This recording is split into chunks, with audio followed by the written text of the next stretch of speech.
Alors, tu as souhaité avoir un univers très TEDx. Pourquoi? Est-ce que tu as l'habitude de pitcher? Tu as beaucoup pitché?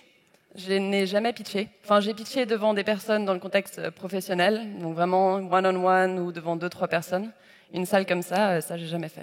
Mais c'est une bonne première expérience, ouais. Du coup.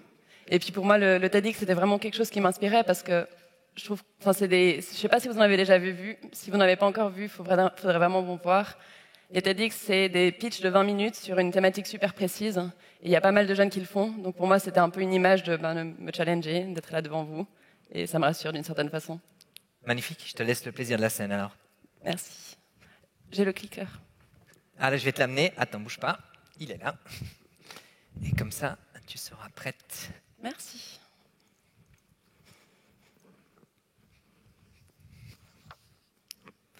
Bonjour à tous. C'est un plaisir d'être ici devant vous. Pas complètement à l'aise, si je dois être complètement honnête, mais il y a bien une première atout. Donc moi, je suis ici vraiment pour parler des jeunes et comment impliquer des jeunes dans la gouvernance, comment les impliquer dans la stratégie d'entreprise. Et je voulais d'abord commencer par me présenter un petit peu. Moi, je trouve ce qui est vraiment beau avec les jeunes, ce qui est beau avec les enfants, c'est qu'ils ont tous des rêves. Donc je ne sais pas forcément ce qu'étaient vos rêves à vous. Je me souviens du mien. Moi, mon rêve, c'était d'être guide de montagne. Ce que je voulais vraiment faire, c'était d'être capable d'amener les personnes à se challenger, à monter des sommets, à atteindre des choses qu'ils n'auraient jamais imaginées. Ce rêve d'exploration, ce rêve de me challenger, il m'amène aussi ici, au Mexique, mais aussi en Suisse et ici devant vous aujourd'hui. Donc aujourd'hui, je ne suis pas guide de montagne, mais j'ai décidé de me challenger autrement. J'ai déménagé au Mexique il y a quelques mois, où je travaille dans une fintech qui s'appelle Kiwi, une fintech suisse-mexicaine. Et je siège aussi sur de nombreux conseils d'administration au sein de l'entreprise familiale. C'est un énorme plaisir. J'étais à un conseil hier et c'est vraiment un échange d'idées qui est pour moi super inspirant. J'ai relevé donc mon parcours, pardon. Je vais être un peu plus à l'aise plus tard. Mon parcours, donc c'était pas mal de Suisse, pas mal d'international. J'ai d'abord fait l'école hôtelière de Lausanne. Et à l'école hôtelière, je l'ai vraiment faite en fait parce que je voulais ouvrir des camps de sport partout autour du monde. Après l'école hôtelière, je n'ai pas ouvert des cours de sport, mais j'ai commencé à travailler pour une entreprise qui s'appelle Virgin, du groupe Virgin, Virgin Pulse. Ce qu'on mettait en place, c'était des programmes de santé en entreprise. Et puis c'est là que j'avais la chance de pitcher devant plein de personnes. J'étais vraiment en charge de démarcher tout le marché francophone. Donc je prenais des listes de toutes les entreprises du CAC 40. Je regardais qui est-ce que je pouvais appeler. J'étais en contact avec des managers RH, avec des CFO, avec des directeurs RH, parfois même des CEO. Et parfois même, j'ai pu avoir la chance de pitcher devant des boards, dont une anecdote dont je vais vous parler juste plus tard. J'ai fait 3 ans dans le groupe Virgin et c'est là que j'ai réalisé qu'en fait, mon ambition, c'était d'aller au-delà de la santé des employés. Moi, ce que j'avais envie de faire, c'était de participer à la stratégie d'une entreprise et donc, du coup, en fait, à la santé d'une entreprise. Et c'est là qu'après 3 ans, j'ai décidé d'entrer dans le groupe familial. D'abord, j'étais chez Quali Broker, où pendant 2 ans et demi, j'ai dirigé le département marketing. Ensuite, je suis passée au niveau du groupe, où je me suis occupée d'avoir vraiment une mission uniforme sur toutes les entreprises qu'on avait en Europe. Et c'est aussi là que je suis entrée sur mes premiers sièges, sur le conseil d'administration de différentes entreprises du groupe Burrus. Et je pense que c'est vraiment quand je suis arrivée sur ces conseils d'administration que j'ai réalisé qu'il y avait quand même un décalage entre ce que je voulais atteindre dans le futur, mes rêves les plus grands et la personne que j'étais. Et c'est pour ça que je me suis dit, bon, il faut que je me forme. Et j'ai décidé de faire l'IMD, juste à 3 km d'ici, pour prendre vraiment une année pour me former, moi, professionnellement, mais aussi vraiment personnellement. Et voilà. Mais vraiment, en entrant à l'IMD, mon but était d'en ressortir et de rejoindre les rangs de l'entreprise. Mon but était peut-être d'en diriger une partie ou d'aider différents dirigeants d'entreprise également. Mais en ressortant, je pense que j'ai tellement appris sur moi, j'ai tellement appris sur les autres opportunités qui pouvaient se présenter à moi, qu'en fait, j'ai décidé de complètement changer de trajectoire. Et c'est là que j'ai déménagé à Mexico. Donc, je travaille pas dans un groupe, je travaille dans une start-up. Je travaille pas à Paris, je travaille à Mexico City. Je parle pas en français, j'ai appris l'espagnol en 4 mois. Et surtout, je travaille pas dans le groupe Burrus. Je travaille aujourd'hui chez Kiwi, qui s'occupe des inégalités du Mexique, dans ce qui est fintech, microfinance. Maintenant que vous en savez un petit peu plus sur mon parcours, je peux rentrer dans le vif du sujet. Donc, quand j'étais jeune, j'entendais beaucoup trop souvent mon père me dire « J'ai pas le temps, je suis désolée, j'ai pas le temps, je suis débordée, j'ai un conseil d'administration. » Et à ce moment-là, je me disais déjà « Ça a l'air compliqué, je comprends pas, respect. » C'est seulement il y a quelques années, quand j'étais dans le groupe Virgin Pulse, que j'étais confrontée pour la première fois à la réalité de ces conseils d'administration. C'était en 2015. Et en 2015, comme je vous disais, j'étais vraiment là à prendre mon bâton de pèlerin, d'aller pitcher des entreprises. Et là, j'avais comme grosse target une entreprise d'assurance crédit avec des bureaux incroyables à la Défense. Et ça faisait 3 mois que je parlais avec la manager RH. Et ça faisait 3 mois que je la talonnais pour mettre en place notre programme de santé, bien-être en entreprise. Donc elle était convaincue, complètement convaincue. Malheureusement, l'initiative n'allait pas plus loin. Un jour, la personne m'appelle et elle me dit « Caroline, c'est super, j'ai réussi à passer l'initiative sur le board. Donc le board, il est jeudi, j'arriverai jamais toute seule, vous avez intérêt à venir pour me soutenir. » Donc là, je me dis « Bon, j'ai 23 ans, super, c'est la première opportunité pour moi de pitcher comme ça. » Je saute sur le train, super excitée, mes slides étaient complètement au taquet, mon pitch, il était vraiment carré, et j'arrive à Paris, excitée de la rencontrer. Puis c'est là que j'arrive dans la salle d'attente, et puis que je l'attends. Puis je vois la personne passer une fois devant moi, une deuxième fois, une troisième fois. Elle s'arrête pas, donc je me présente. Bonjour, Caroline, Virgin Pulse. Et là, c'était le choc. C'est vraiment la réaction à laquelle je m'attendais pas. Elle me regarde complètement ébahie. Elle me dit non, ça va pas le faire. Et bon, pardon, est-ce que vous pouvez m'expliquer un petit peu plus qu'est-ce qui se passe? Je présente dans 2 heures. Elle me dit non, ça va pas le faire parce que je vous explique, on a un leadership qui est déjà très traditionnel. Donc faire présenter une femme devant le board, c'est compliqué. Alors maintenant que je vois votre âge, ça ne va pas le faire. Donc là, elle me dit bon, je vous donne mon collier, je vous donne mes boucles d'oreilles, je vous donne ma bague, mon alliance, et puis on va voir le CEO et on va voir ce que lui dit. Et à ce moment-là, j'arrive devant le CEO et le CEO me dit la même chose, que ça va pas le faire, que c'est vraiment une entreprise qui est beaucoup trop traditionnelle et qu'en fait, je risquerais de ridiculiser l'initiative, en tout cas de lui enlever un petit peu de son sérieux. Donc c'était une expérience qui était super forte. Et puis, ce que je réalise, c'est qu'en fait, à cause de la fermeture d'esprit de ce board, j'étais censée mettre en place une initiative géniale qui allait ouvrir des nouvelles thématiques. Donc les thématiques de la transformation digitale, les thématiques de l'engagement des employés, les thématiques du soin dans l'entreprise, les thématiques du bien-être psychologique. Et tout ça parce que le board n'était pas ouvert à entendre de nouvelles opportunités ou de nouvelles thématiques. C'était hop, poubelle. Et puis moi, au passage, ma confiance en moi, c'était hop, poubelle aussi. Donc ce que je pense, c'est vraiment que on parle énormément de D&I, donc diversité, inclusion, équité. C'est des thèmes dont on entend parler tous les jours. Mais on parle souvent de diversité de genre. On me demande si je suis féministe. Je ne le suis pas forcément. On me parle aussi de diversité raciale, d'origine, de background. Et en fait, aujourd'hui, ce que moi j'aimerais défendre, c'est la diversité des générations sur les boards. Parce que je pense que la génération, la mienne, celle d'en dessous, toutes ces générations ont énormément à apporter. Et puis, je pense que ce sont elles qui vont pouvoir leader les idées de demain. Donc, pour moi, je suis convaincue que notre génération va pouvoir aider les entreprises à vraiment sortir de l'année du guidon. Donc, mon discours aujourd'hui, je le base sur 3 thématiques. Donc, pourquoi? Pourquoi est-ce que je pense que les jeunes ont leur mot à dire? Pourquoi je pense qu'ils peuvent vraiment être les moteurs de demain? Quoi? Quelles initiatives on peut mettre en place pour que ces jeunes discutent et puissent être intégrés d'une façon ou d'une autre dans la stratégie de notre entreprise? Mais également comment? C'est-à-dire comment est-ce qu'on peut faire en sorte que ces jeunes se sentent légitimes et osent apporter de leur voix pour faire grandir une entreprise? Donc pourquoi? Pourquoi? Donc il faut savoir qu'aujourd'hui, sur des boards, on a vraiment tout type d'experts. on a des experts financiers, on a des avocats, on a des personnes qui sont très pointues dans l'industrie, qui sont très pointues dans le networking, des sortes d'apporteurs d'affaires. Et leur thématique principale, en tout cas dans les conseils dans lesquels je suis, assurance, super technique, la thématique, c'est vraiment la conformité, c'est la sécurité des données, la sécurité tout court en fait, des points légaux.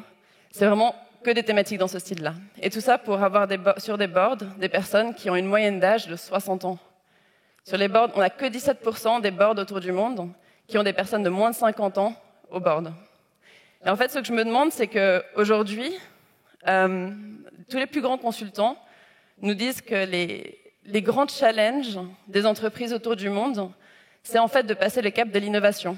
C'est de passer le cap de la transformation numérique.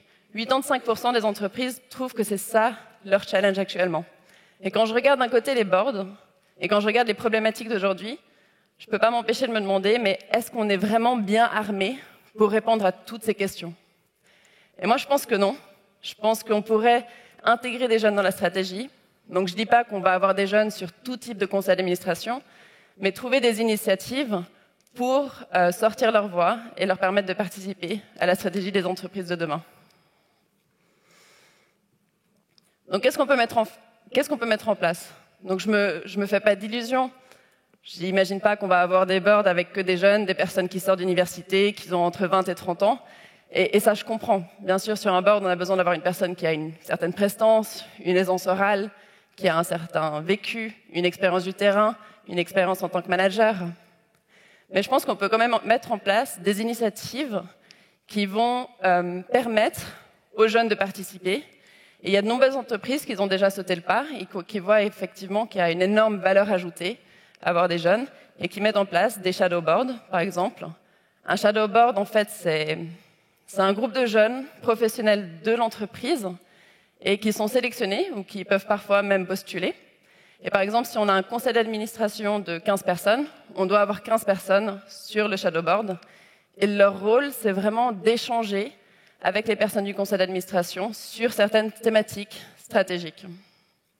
On peut mettre en place des reverse boards, et ça, en fait, c'est un concept complètement nouveau qui a été créé par un de mes amis, Maxime Dumont, issu de HEC, et qui a été mis en place il y a 2 ans et l'année dernière et cette année chez Nespresso. En fait, le but du reverse board, c'était d'ailleurs en partenariat avec E4S, qui est une joint venture de l'EPFL, de l'UNIL et de l'IMD. En fait, le but, ça va être de trouver quelques personnes dans chacune de ces universités, des talents, des personnes auxquelles on va faire passer un test pour voir, le niveau de compétences, l'aisance, etc. Et on va leur donner une mission concrète pour pouvoir co-créer avec Nespresso, en l'occurrence. Donc pour moi, je l'ai vécu l'année dernière et je trouvais que c'était absolument exceptionnel parce qu'on a des jeunes qui avaient entre 18 et 30 ans, qui avaient l'opportunité de parler avec le CEO, avec la brand manager et de leur dire moi je pense que la stratégie de Nespresso demain c'est celle-ci ou celle-ci. Et il y a vraiment des idées complètement novatrices qui sont sorties et ça permet en fait aux talents de s'entraîner d'une certaine façon parce que c'est pas facile d'entrer dans ces positions également. Il y a le mentorat inversé. Donc le mentorat, on sait tous de quoi il s'agit. Mais le mentorat inversé, ce qui est intéressant, c'est qu'on fait un transfert. Donc c'est la génération la plus jeune qui va coacher les plus âgés ou les plus seniors sur de nouveau une thématique super spécifique. Par exemple, la digitalisation, même l'utilisation de LinkedIn. Enfin, on peut avoir vraiment de tout type de thématiques. Et ça va être autant professionnel que parfois également personnel, parce qu'il y aura d'une façon ou d'une autre, on se renvoie la balle et on apprend énormément avec ses mentors. Donc, toutes ces initiatives, pour moi, et il y en a plein d'autres, je ne vais pas toutes les nommer, mais toutes ces initiatives, ce que je trouve qui est formidable, c'est qu'en fait, l'avantage pour une entreprise, c'est qu'elle peut avoir une nouvelle idée et la piloter sur une équipe définie au sein de l'entreprise. Donc, ça lui permet déjà de mieux comprendre comment l'initiative sera perçue ou comment le projet sera perçu sur le marché dans lequel il va. Mais également, c'est des initiatives qui permettent de combler le gap générationnel, de faire en sorte que les plus seniors parlent avec les plus juniors, d'avoir un réel transfert de compétences. Et en finalité, ça fait un réel changement de mindset au sein de l'entreprise parce qu'on a vraiment ces générations qui commencent à mieux communiquer. Donc, la dernière des choses, c'est comment. Donc, c'est bien beau d'avoir des initiatives, c'est bien beau d'avoir compris pourquoi il faut impliquer les jeunes, mais il faut aussi que les jeunes se sentent légitimes, qu'ils sentent qu'ils aient leur voix et que leur voix va vraiment changer quelque chose. Sinon, ces initiatives, vraiment, elles vont partir poubelle également. Donc, il faut savoir que, pour moi, je vois ça un petit peu comme du push et du pull. Donc, quand je parle du push, je pense que les jeunes doivent se sentir plus légitimes, doivent aller au-delà du syndrome de l'imposteur. Donc, il faut savoir que le syndrome de l'imposteur, c'est 70% des personnes qui l'ont, qui sentent que c'est des fraudes, ils ne savent pas forcément pourquoi ils sont là, ils ne savent pas forcément ce qu'ils font sur scène, par exemple. Et ce syndrome, on l'a tous, et c'est vraiment un syndrome de confiance en soi. Mais je pense qu'il faut vraiment qu'on apprenne de ce syndrome et qu'on se dise, si je ne sens pas forcément que je suis à la hauteur, je vais me super baquer. Donc ça va être un avantage pour l'entreprise également. Mais aussi montrer qu'on a une perspective différente sur la plupart des choses, ce qui est également un avantage. Donc on a du côté du push, les jeunes qui doivent être conscients de leur syndrome, mais du côté du pull, également les seniors qui doivent faire en sorte que toutes les initiatives qu'ils mettent en place aient un sponsor. C'est hyper important d'avoir vraiment un sponsor qui va défendre le shadowboard, le reverse board au sein de l'entreprise et lui donner de l'importance. Ces sponsors, on peut les voir comme parrains, on peut les voir aussi comme parrains de l'initiative en place. Il faut aussi qu'on ait des buts très définis, parce que toutes ces personnes qui participent d'une certaine façon, elles ont leur job à plein temps. Donc il faut aussi leur dire, très concrètement, toi, je vais t'utiliser, ou Shadowboard, je vais t'utiliser pour solutionner le e-commerce, par exemple, ou trouver une solution pour les nouvelles générations, les blogueurs, les nouvelles tendances. Donc un but hyper concret. Et surtout, en finalité, il faut qu'on puisse, grâce à ce but concret, voir les victoires et montrer à la génération ce qu'ils ont pu atteindre. Donc, en somme, ce que je trouve, c'est que les jeunes peuvent être impliqués de différentes façons, mais de toutes les manières, avant de s'impliquer, il faut vraiment comprendre sa motivation. Il faut comprendre pourquoi est-ce que moi j'ai envie d'élever la voix, qu'est-ce que je pense que je peux transmettre, et qu'est-ce qui va me motiver aujourd'hui à sortir de ma coquille et partager. J'y ai réfléchi, je me demande ce que je fais là, ce que je fais au Mexique, je me demande toujours ce que je fais sur ces conseils d'administration. En fait, ce que je réalise, c'est que pour moi, ma motivation, c'est d'aider des entreprises à prendre des risques un peu plus calculés, donc utiliser mon cerveau, réfléchir à ce qui peut se mettre en place ou pas. Mon deuxième but, c'est mon développement personnel.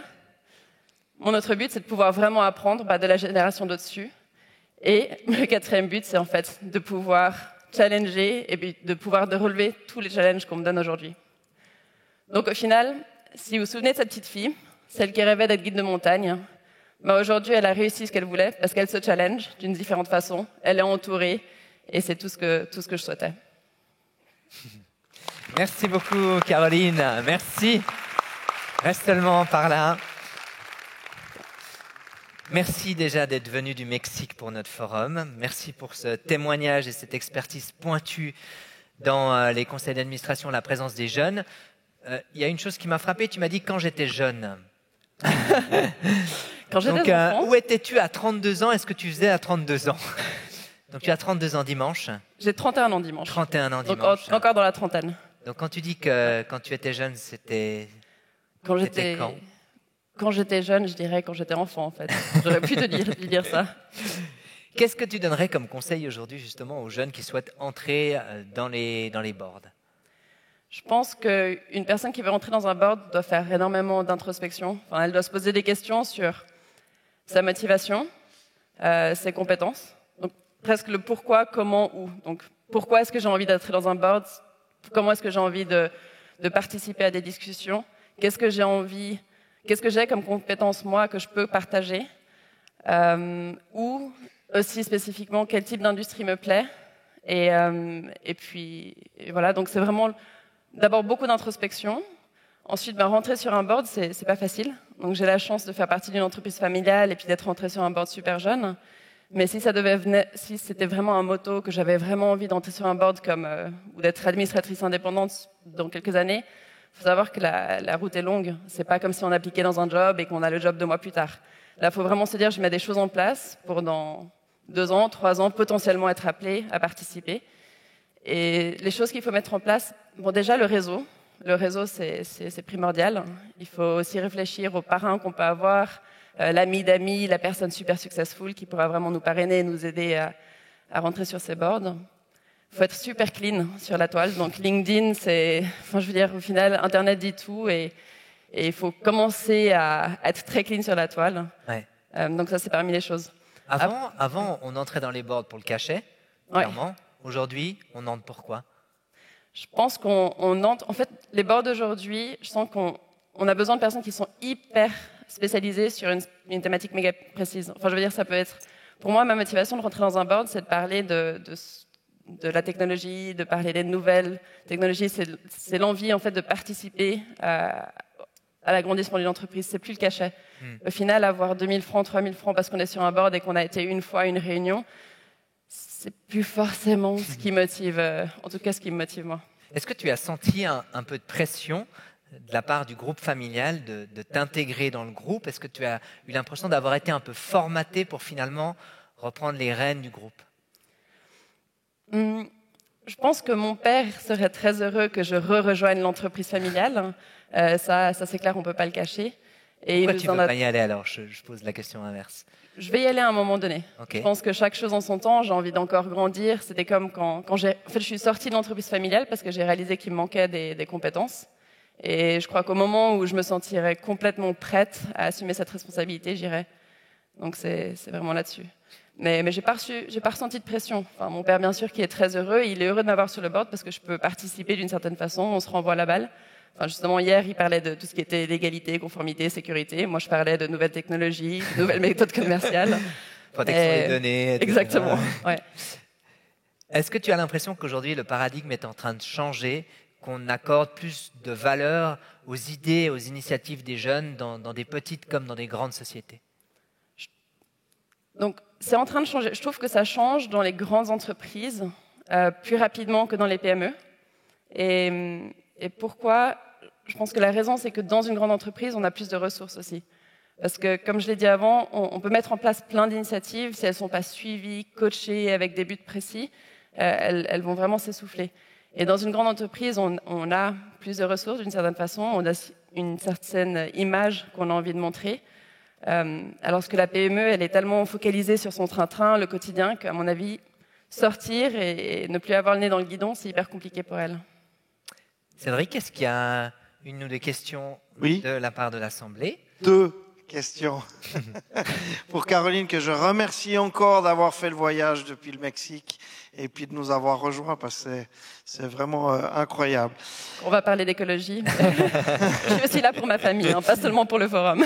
Alors, j'ai 2 questions. Tout d'abord, est-ce que tu as des exemples d'entreprises du CAC 40 ou de leaders en Suisse, tu as parlé de Nespresso ou Nestlé, pardon, qui ont déjà fait le pas de la jeunesse dans les boards?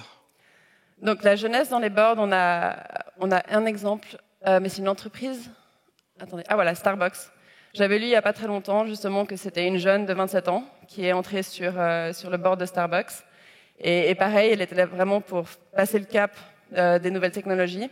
Et maintenant, c'est une méga successful woman en Amérique. Donc, en Amérique, il y en a, je pense, un petit peu plus. Par contre, j'ai pas mal d'exemples d'entreprises qui ont mis en place des initiatives. Donc, pas avoir direct un jeune sur un board, mais par exemple, je veux dire, Total Energy, on fait un reverse board. Accor a fait un reverse board. Mövenpick a aussi fait je voulais dire des shadow boards, mais Mövenpick a fait un shadow board. Donc, on a pas mal d'entreprises qui mettent en place ça et qui veulent faire monter les jeunes. Alors, j'ai encore une question, puis j'en ai une pour moi par rapport à ce qu'on avait discuté. Tout d'abord, Andrea demande en tant que jeune, comment me profiler comme candidat, comment être repéré? Donc, au sein d'une entreprise? Oui. C'est facile, les boucles d'oreilles. Et l'alliance.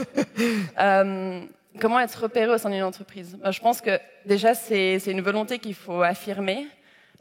J'ai eu la chance d'avoir des super managers qui m'ont écouté et qui m'ont aidé à être qui m'ont placé où il fallait être placé pour pouvoir grimper. Donc je pense que c'est vraiment être honnête avec son manager. Moi, mon ambition, c'est. Et c'est cette personne qui a plus de seniorité dans l'entreprise qui peut te guider. Ensuite, je pense qu'il faut essayer de trouver des personnes qui peuvent être sponsors ou mentors. Donc là même, au sein de l'IMD, je me suis trouvé 2 mentors, 2 coachs et des personnes qui vont vraiment m'aider à me profiler et à parler avec les bonnes personnes. Donc franchement, c'est plus du network. Il y a toujours le réseau, effectivement. Moi, ma question, c'est par rapport à un échange qu'on avait eu. Tu nous avais expliqué que tu avais, sauf erreur de ma part, été amené à challenger des boards sur certaines questions éthiques ou écologiques ou environnementales. J'ai trouvé relativement intéressant que tout d'un coup, on puisse mettre en place dans une entreprise un petit board qui va challenger le conseil d'administration sur certains points. Est-ce que tu peux peut-être donner un petit peu plus de pistes dans cette peut-être nouvelle gouvernance aussi? Là, en fait, un des challenges que j'ai eu quand je travaillais dans le groupe Burus et sur les dernières années, c'est qu'on était un groupe qui était complètement éclaté. Et là, j'ai été amenée à challenger des directeurs plus que le board. En fait, on était une 40aine d'entités avec chacun une identité propre, chacun une mission propre. Et mon job, c'était de dire à chacune de ces boîtes, bon, maintenant vous êtes groupe Burus, maintenant c'est ça votre mission, c'est ça votre historique. Et donc je devais en fait challenger les directeurs qui étaient en place, qui perdaient un peu de leur identité pour leur montrer en fait comment est-ce qu'ils pouvaient gagner dans l'histoire. Donc en étant un groupe soudé, uni, les talents, comment est-ce qu'on fait? On peut plus échanger de talents, les personnes ont besoin d'avoir une mission, se sentir honneur d'une certaine façon d'entreprise. Et c'est là que j'ai été amenée à challenger le directoire. Et Caroline, est-ce que le fait d'être la fille Burus, c'était plus simple d'aller challenger des directeurs? Est-ce que tu penses que quelqu'un d'autre aurait pu avoir ce même rôle-là? Ou est-ce que quelque part, ça donne quand même une certaine crédibilité? Donc, je pense que j'ai eu la chance d'avoir plus facilement ces conversations.